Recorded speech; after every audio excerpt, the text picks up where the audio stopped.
I want to start this video with something that genuinely bothers me. And I mean it bothers me personally. Right now, in 2026, the federal government and Medicare are sitting on money that belongs to millions of American seniors. Not future money, not maybe money. Money that has already been calculated, already been allocated, already been put aside. And it is just sitting there, quietly, waiting. And the clock on some of it is ticking down right now as you watch this. The Social Security Administration does not call you. Your Medicare plan does not send you a reminder. The IRS does not send you a letter that says, hey, you are leaving thousands of dollars on the table this year. None of that happens. You are just supposed to know. And if you don't know, if nobody told you, then that money either expires or it stays in the system forever, and you never see a single dollar of it. So today, I'm going to walk you through 5 specific payouts that a significant number of American seniors, we are talking millions of people, are either not receiving at all or are receiving less of than they are legally entitled to. I'm going to tell you exactly who qualifies, what the numbers look like, and what you need to do. And listen, I want you to share this video. Send it to your parents, send it to your grandparents, send it to anyone you know who is on Social Security or Medicare. Because what I'm covering today, nobody is sitting these people down and explaining it to them, nobody. Let's get into it. Okay, so here's something that I think is genuinely shocking when you actually see the numbers. The Nationwide Retirement Institute ran a survey recently, and the results stopped me cold. 30% of adults incorrectly believe that Social Security does not offer benefits for a spouse at all. 30%. And 50%, half, did not know that divorced spouses can potentially claim on an ex-spouse's record. I mean, do you understand what that means? That means tens of millions of people have been leaving money on the table because they simply did not know the rule existed. Here is how the spousal benefit works. If you are married and your spouse receives a Social Security retirement benefit, you may be entitled to receive up to 50% of their full benefit amount, on top of, or instead of, your own smaller benefit. And the current average spousal benefit is around $931 per month, every single month, permanently. Now you might say, Ryan, surely the SSA sets this up automatically when you apply. And to that I say, no, absolutely not. Your own retirement benefit and the spousal benefit are 2 completely separate claims. The SSA does not compare the 2 records and hand you the higher amount. That is not how it works. You have to apply for it separately. And millions of couples never do, not because they don't want the money, but because nobody told them they had to ask. I was actually talking about this with someone recently, and they had been on Social Security for 3 years. 3 years, and they had no idea they were entitled to a spousal top-up. 3 years of money just gone. If your spouse receives a meaningfully larger Social Security check than you, call the SSA directly at 1-800-772-1213 and ask specifically whether a spousal benefit applies to your situation. Bring both Social Security numbers. That one call, 20 minutes of your time, could result in a permanent increase to your monthly income for the rest of your life. This one I want you to pay very close attention to because this is the most consistently overlooked Social Security strategy that exists. And the SSA will almost never explain it unless you specifically ask. If you have lost a spouse, you are entitled to receive up to 100% of their Social Security benefit as a survivor benefit. Now most widows and widowers know that at a basic level, but here is what almost nobody knows.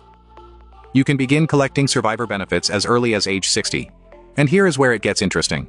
While you are collecting that survivor benefit, your own personal Social Security retirement benefit, the one based on your own work record, keeps growing. It grows at 8% per year past full retirement age all the way until you hit 70. At that point, your own benefit has reached its absolute maximum. And then you have a choice. Do you switch to your own now much larger benefit, or do you stay on the survivor benefit because it is larger? Either way, you win. And here is the math that should make your jaw drop. One analysis looked at a widow who claims survivor benefits at 60 and switches to her own benefit at 70. By the time she reaches 80, she has collected roughly $631,000 in total Social Security income.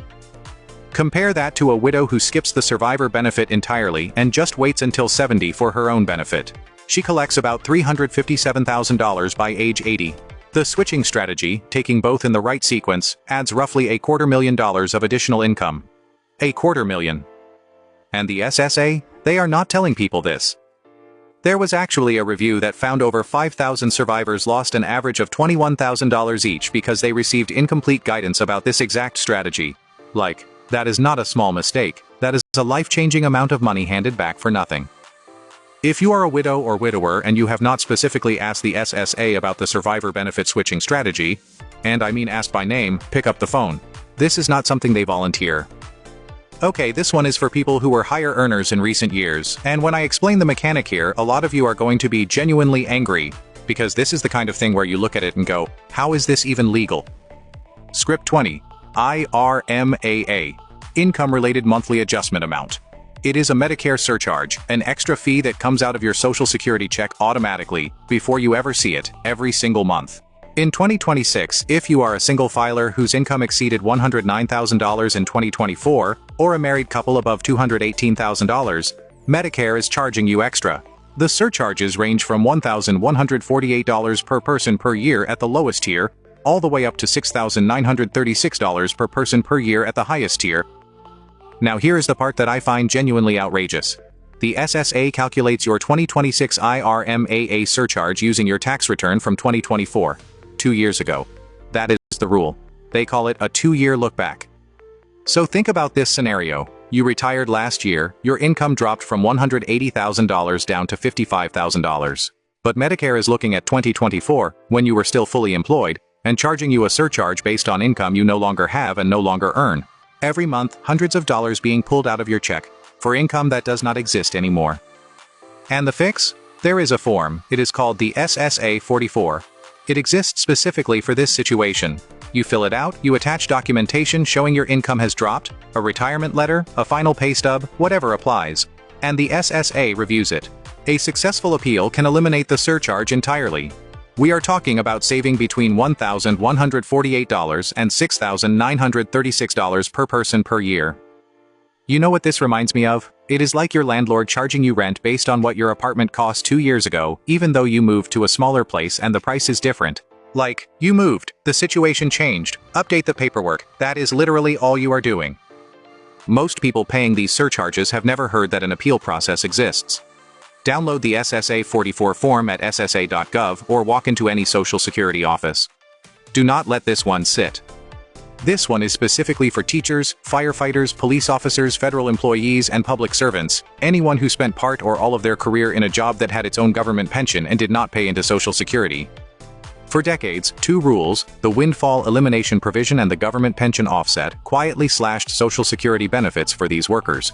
Some people had their benefits reduced by $350 or more every single month. Some widows and surviving spouses had their spousal survivor benefits completely eliminated, down to zero, for decades. The Social Security Fairness Act was signed into law in January of 2025. It permanently repealed both of these provisions, gone. As of January 2024, those reductions no longer apply. And the back payments? The SSA has already paid out over $17 billion in retroactive payments to more than 3.1 million people. The average one-time back payment has been approximately $6,710. Monthly benefits for affected retirees have increased by an average of $360 per month, permanently. But here is the problem. Not everyone who is affected has had their case processed. Some people are still waiting. Some people who never even bothered filing for Social Security, because they were told years ago that GPO would eliminate the benefit entirely, have not yet filed at all. That second group, listen to me, that second group is the easiest to overlook. They were told don't bother. And now the rule that made it pointless is gone.